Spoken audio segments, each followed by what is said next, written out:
তিনটা কাজ করলে আপনি আল্লাহর প্রিয় বান্দা হয়ে যেতে পারবেন। সূর্য, সাগর, মাটি, এই তিনটার মতো হন। সূর্য যেরকম আলো দেওয়ার সময় আপন পর দেখে না, আপনার মনকেও সেভাবে আপনি মুক্ত করে দেন। দয়াকে, মায়াকে, ভালোবাসাকে মুক্ত করে সবাইকে দেন, সবাইকে দেন, সবাইকে দেন। সাগর যেরকম পৃথিবীর সব কিছুর ময়লা, নালা হয়ে খাল, খাল হয়ে জোয়ার ভাটাতে নদী, নদীতে জোয়ার ভাটা হয়ে সাগরে যায়। পৃথিবীর সব ময়লা সাগরে। সাগর পৃথিবীর ময়লাকে আপন করে নিয়ে পৃথিবীকে পরিষ্কার রেখেছে। আপনিও ঠিক তেমনি ভাবে সবার কষ্ট দুঃখ অন্তর নিয়ে সবাইকে হাসিতে রাখেন। তৃতীয় নম্বর, মাটি।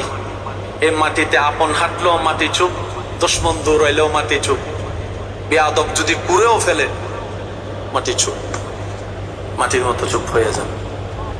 বিজয় কিভাবে আসবে আপনি কল্পনাও করতে পারবেন না।